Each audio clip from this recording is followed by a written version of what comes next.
All right. Welcome to another Infinity Kingdom guide. This one is a something has grown into something of a fan favorite. It's all about dragon talents. It's about upgrading your dragon talents, what path to go, how should you actually move along this massive talent tree that our dragons have gotten.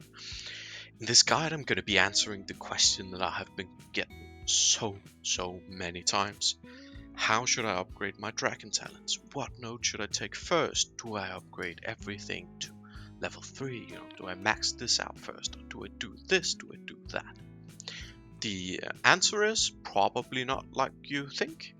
You want to prioritize major nodes, not the unique and big and shiny ones. Claw and armor are excellent and a lot more value than anything else to begin with, at least. But more on that as we get into it. So, Talents 101, moving along the talent tree. You have a pretty large talent tree, and not all of the buffs and stats are relevant for you. For instance, I'm going to use my Earthwind hybrid main for sort of as one example of how to skill these things. I'm going to parallel that to other examples as well, but let's just go along with my Earthwind hybrid for this one, right? You don't really benefit from magic damage. I'm not dealing any magic damage in a march with my Earth Dragon anyway, so I really don't want to spend crystals on those nodes. Skip them. Well, I need to move around a talent tree, and I do that by leveling up the minor nodes on the tree, skipping the ones that I do not need. Once you level up a minor node, the minor nodes are the smallest one that creates the path along the talent tree. As you can see in this image, the journey, the path that you need to carve out requires you to upgrade a minor node to just level 1, and then you can move on to the nodes that are hidden behind it. You need to do that to create a path to whatever major reward node you are on your way to. So this is going to be the universal progression path, and yes, universal.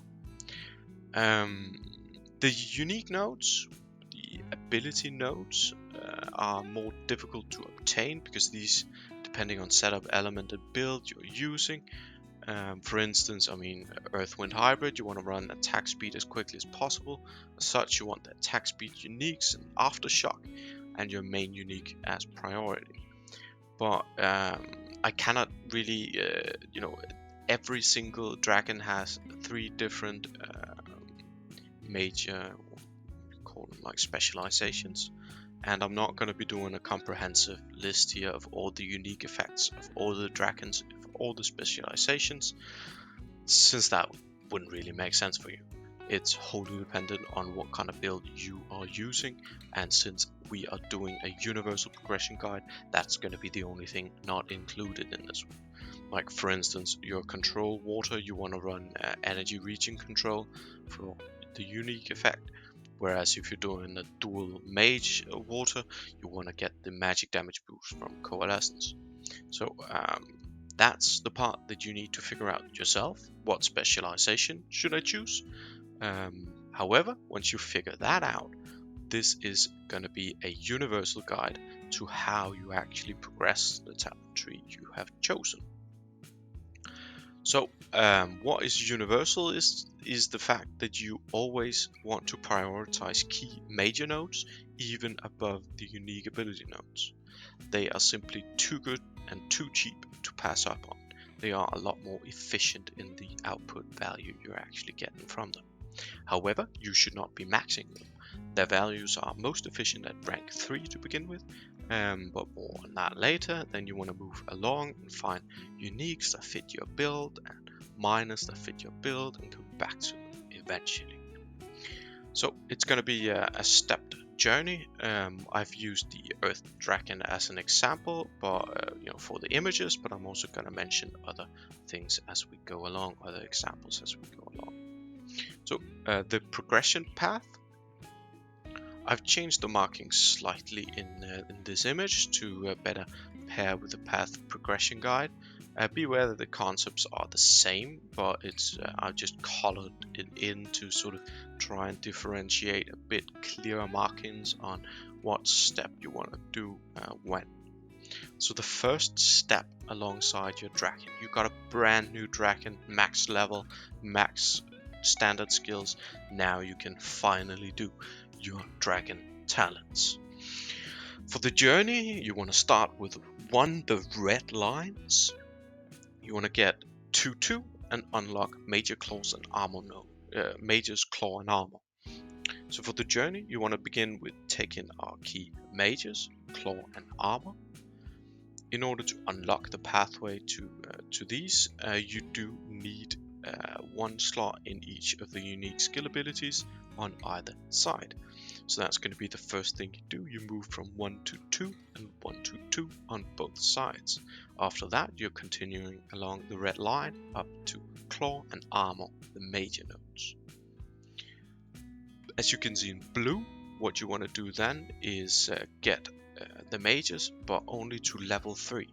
That's why I wrote 3 here, because they do cap out at 5, but they get a lot more expensive, and their value drops slightly because they get more expensive. So Claw provides you a flat increase to the damage dealt. Its increments of 1%, just like Armor also increments at 1%, but Armor provides flat reduced damage taken. I can't stress how massive this is. I mean, take a look at some of your uniques, right? None of them are providing you a straight up 3% damage buff and 3% reduced damage taken throughout the entire fight. This is not a temporary thing. This is on from first, second, and right up until you win. Right, so now you've completed the pathway to unlock Claw and Armor. You want to upgrade these to level 3 out of 5, and that is the first step. I know that many of you you're gonna be hungry to get the unique effects. You know, they're flashy, they look good. It's awesome to see a 5-level unique Draken. But if you've skipped all of these and just rushed Draken crystals and Draken essences to get those up, sure, that's a boost, but it's just you're gonna get whooped by someone else who's actually been doing a more efficient progression path, getting more value out of his Draken crystals. I know it probably hurts, but you should invest a bit more time and a bit more patience and get Claw and Armor up first. Anyway, that leads us to step 3, the green markings. You want to max out your best unique. This is where you finally get to do the flashy thing and move up along the unique ability effect. Once you've completed Claw Armor rank 3, now you need to figure out what Draken talents is best for you and your setup, and you want to complete this single path all the way up to rank 5 or rank 6 depending on your server. Now as you can see in this, I've used my Earth Draken, and the best unique effect is the attack speed one. So what I'm going to do is my green line moves to 3, moves to 4, moves to 5, ignoring everything else. And this is where there's sort of a little additional 3.1 step. Because at this stage you also want to begin upgrading the best minor nodes and the special minor nodes for your setup. Like there are physical damage and magical damage minor nodes, as well as physical damage taken, magical damage taken minor nodes. At this stage, you're going to want to spend a few more crystals on your pathway, and also just make sure that the ones you need them anyway for pathway, so level 1, but these are quite excellent. So before you move on to the next step, go ahead and get those to rank 3 out of 3. Now you're probably wondering, should I do physical and magic damage and physical damage? defense and offense? No. You want to do one of them, or want to figure out which one's best for your setup and which one provides the most value. For instance, example 1, let's say we are continuing with my Earthwind hybrid build. I want to do Earth Dragon maxed on physical damage. That's simply because all of my damage is physical.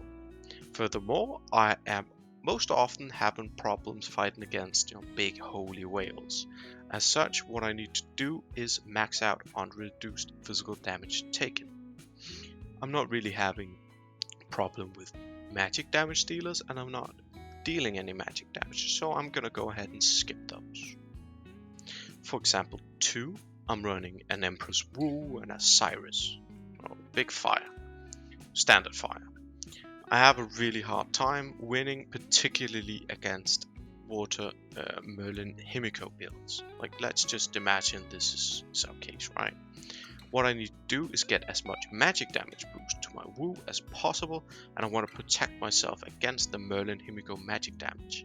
Hence, we're gonna do the exact reverse of example 1 and just ignore everything regarding physical defense and physical attack, and instead take magical attack and magical defense.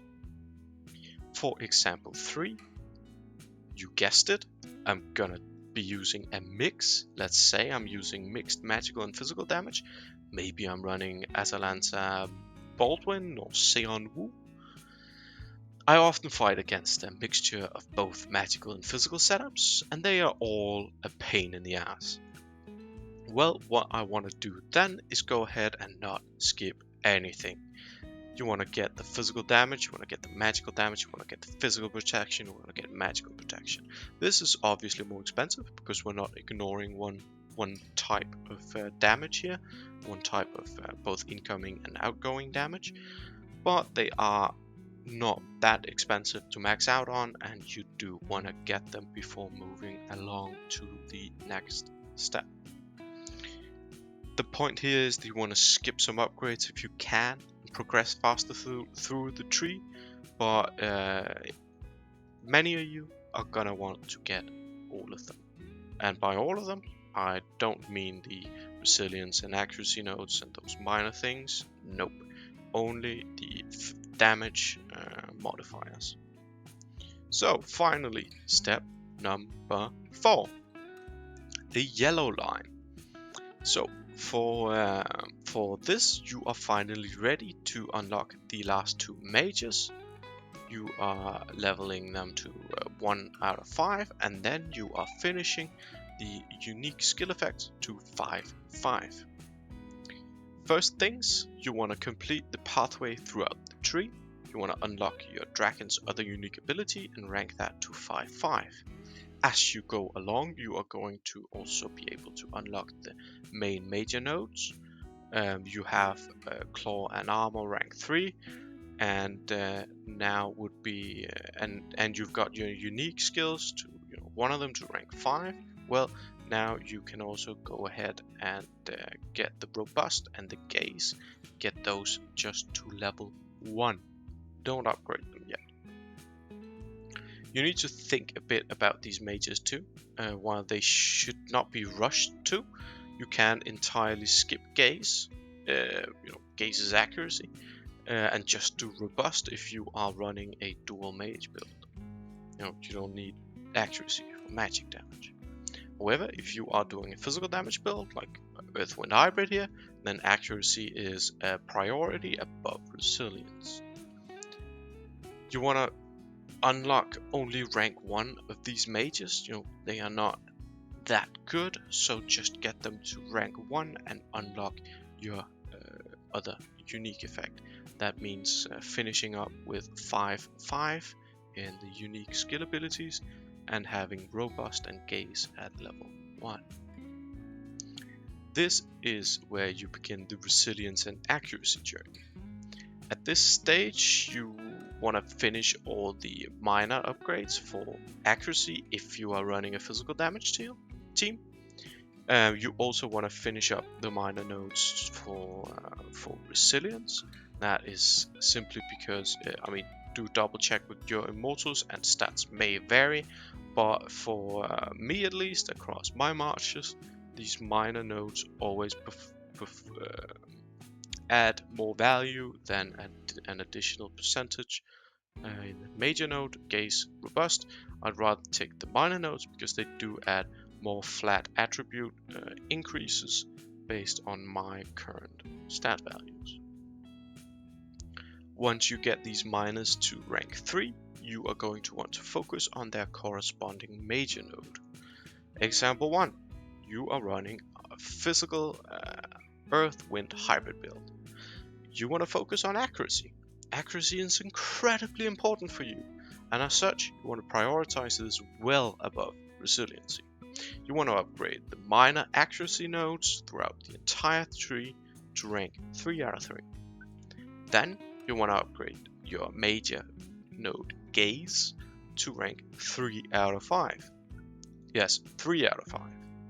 Once this is done, you want to do the same thing with resilience.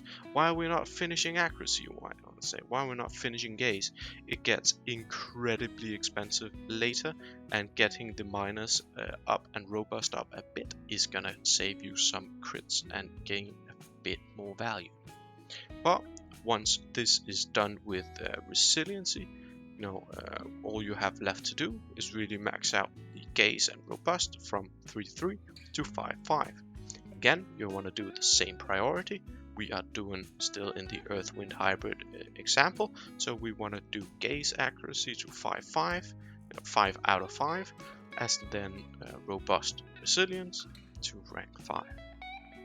Second example, we are back to our Merlin Himiko dual mage build. As such, you want to run, you have absolutely no interest in getting accuracy whatsoever. Your Attila may benefit slightly, get a single hit in once in a while, but it's incredibly low value since you are dealing entirely magical damage. It's Merlin and Himiko doing the real damage. And that's magical, and that cannot be dodged. So what you want to do is forget you ever heard about accuracy and just max out resilience minors, and then you want to max out your resilience major robust. You want to get that straight to 5 out of 5. At that point, you have only accuracy left in the entire tree, and it's really up to you whether you want to get a bit more accuracy for your Attila and your Ragnar, or if you want to just swap into your secondary, begin farming dragon crystals for your secondary march. I would personally do that. Example 3, you are using a mixed damage build. Sion Wu, Atalanta, Baldwin, something like that. Well, what you want to do is then upgrade your accuracy minus to rank 3 out of 3, resilience minus to 3 out of 3. Once that's complete, go ahead and upgrade accuracy first to rank 3, then upgrade robust to rank 3, and lastly complete gaze to level 5 and robust to level 5. Congratulations! You are now done with your talent. What you have left now is either irrelevant or nothing at all. So what you want to do now is go kick some ass and begin progression on your secondary dragon. Luckily, it doesn't really matter what element you run first and second for these purposes, because what you do is simply boot up that secondary dragon, open that talent tree up, and begin from step 1. As always, please do subscribe to the channel. I consistently release new content here on the IK channel and on the official IK Wiki website. Links are in the description. On these channels you can find guides from everything in IK, from events to talents, passives, finished builds and game mechanics. With that, I'm gonna leave you, and as always, thank you for watching and see you for the next one.